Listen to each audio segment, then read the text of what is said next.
दोस्तों अगर आप भी सूर्य कुमार यादव को टी20 का सबसे खतरनाक बल्लेबाज मानते हैं तो वीडियो को लाइक जरूर कीजिएगा। दोस्तों पहले टी20 में सूर्य कुमार यादव के बल्ले ने लगाई दहाड़, टीम इंडिया के विध्वंस के आगे थर थर कांपी अफ्रीका की धरती।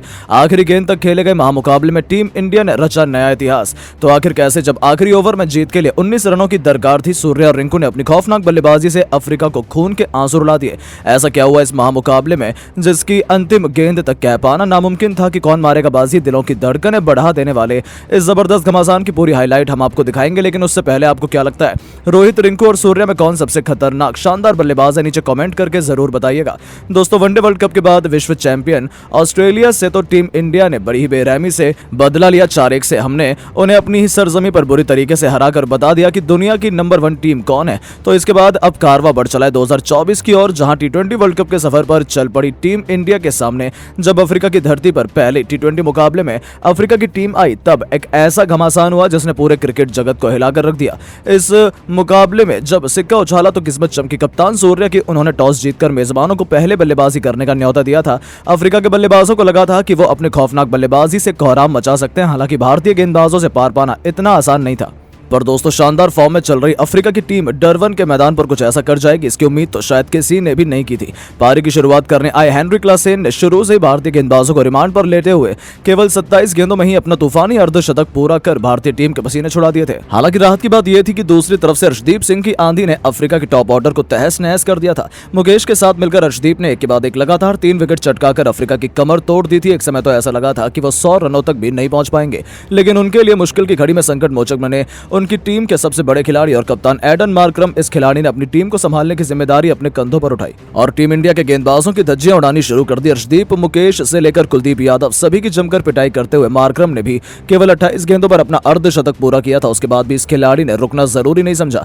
दूसरी तरफ से उन्हें किसी का साथ नहीं मिला, लेकिन अंत तक नाबाद रहते हुए उन्होंने 48 गेंदों पर 73 रनों की तूफानी पारी खेली, जिसमें 7 खौफनाक छक्के शुमार थे। इसके दम पर उन्होंने अफ्रीका की पारी को 20 ओवरों में 201 रनों तक पहुंचा दिया था। जी हां दोस्तों, मुकाबले में बहुत आगे लग रही टीम इंडिया अचानक से पिछड़ चुकी थी। भारत के लिए सर्वाधिक विकेट अर्शदीप ने हासिल किए। उन्होंने 3 बल्लेबाजों का शिकार किया। अब भारतीय टीम के स्टार बल्लेबाजों पर इस लक्ष्य को जल्द से जल्द हासिल कर अपनी टीम को जीत दिलाने की अहम जिम्मेदारी थी। इन इरादों को सच करने के लिए रनों की ताबड़तोड़ बरसात करने शुभमन गिल के साथ यशस्वी जायसवाल की जोड़ी मैदान में उतरी। ये दोनों कमाल के फॉर्म में चल रहे थे और पहले ओवर से ही इन्होंने इसका नजारा किसी दुनिया को दिखाना शुरू कर दिया। आपको बता दें, जहां एक तरफ यशस्वी ने आते ही पहली गेंद पर तूफानी छक्का बटोरकर अपना खाता खोला था, तो गिल ने भी शानदार कवर ड्राइव से चौका जड़कर अपनी पारी की शुरुआत की थी। इन दोनों का बल्ला पावर प्ले में जमकर गरजा। 6 ओवरों का बखूबी फायदा उठाते हुए उन्होंने अपनी टीम को 62 रनों तक पहुंचा दिया था। जीत की नींव बिछा दी गई थी। ऐसा लगा था कि अब तो टीम इंडिया को कोई हरा ही नहीं सकता है, लेकिन फिर होता है अफ्रीका की वापसी का शंखनाद। केशव महाराज ने आते ही लगातार 2 गेंदों पर पहले गिल तो फिर अगली गेंद पर यशस्वी को चलता कर भारतीय टीम को 2 करारे झटके दिए थे। गिल 38 रन बनाकर पवेलियन लौटे, तो वहीं यशस्वी ने भी 43 रनों का योगदान दिया था। तो वहीं अब अफ्रीका के गेंदबाजों ने अचानक से रनों में लगाम सी लगा दी थी। घातक गेंदों ने आक्रमण में भारतीय टीम पूरी तरह से बिखर गई थी। ऐसा लगा था कि भारत मैच में बहुत पीछे छूट चुका था। यहां से वापसी कर पाना नामुमकिन है, लेकिन टीम इंडिया की लाज बचाने के लिए फिर दहाड़ता है कप्तान सूर्य का बल्ला। जी हां दोस्तों, इस खिलाड़ी ने परिस्थितियों के हिसाब से संभल कर बल्लेबाजी की थी, लेकिन जैसे ही रिंकू सिंह मैदान में बल्लेबाजी करने आए, इन दोनों ने चौके छक्कों की ऐसी झड़ी लगाई कि अफ्रीका के साथ साथ पूरी दुनिया केवल देखती ही रह गई। मार्को जॉनसन ने लगातार 3 गेंदों पर 3 खौफनाक छक्के लगाकर सूर्य कुमार यादव ने 31 गेंदों पर अपना अर्धशतक पूरा किया। दूसरी तरफ से रिंकू भी उनका बखूबी साथ निभा रहे थे।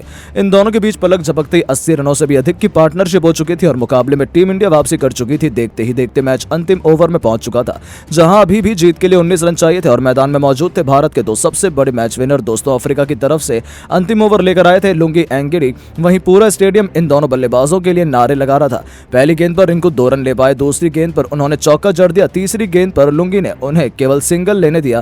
पहली 3 गेंदों पर 7 रन बन चुके थे। अब अंतिम 3 गेंदों पर जीत के लिए 12 रनों की दरकार थी। अब स्ट्राइक पर थे दुनिया के नंबर 1 टी20 बल्लेबाज सूर्य। भारतीय टीम को तो अपनी जीत नजर आ रही थी, तो वहीं पूरा स्टेडियम उनके नारों से गूंज रहा था। दोस्तों सूर्य की आंखों में अंगार थे, गेंदबाज का भी हौसला बुलंद था। उन्होंने एक जबरदस्त यॉर्कर डाली, लेकिन सूर्य तो शेर पर सवा शेर है। उन्होंने अपने घुटने टेक कर विकेट के पीछे इतना शानदार शॉट लगाया कि गेंद तारामंडल में छूमंतर सी हो गई।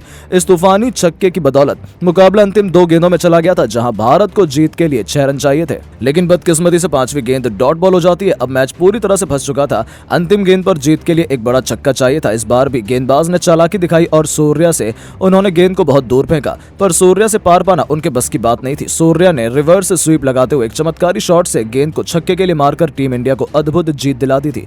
अफ्रीका के खिलाड़ी तो भरोसा ही नहीं कर पाए कि आखिर ये हुआ क्या है, लेकिन सूर्या ने एक बार फिर साबित किया कि आखिर क्यों वो दुनिया के नंबर 1 बल्लेबाज है, और अकेले ही उन्होंने अफ्रीका को तहस नहस करके रख दिया और तीनों मैचों में T20 सीरीज में 1-0 से बढ़त बना ली। लेकिन दोस्तों, अब आपको क्या लगता है कि सूर्या और रिंकू में कौन T20 का सबसे खतरनाक खिलाड़ी है? नीचे कमेंट बॉक्स में अपनी राय जरूर दें और खेल जगत से जुड़ी ऐसी धमाकेदार खबरों के लिए चैनल को सब्सक्राइब जरूर करें। धन्यवाद।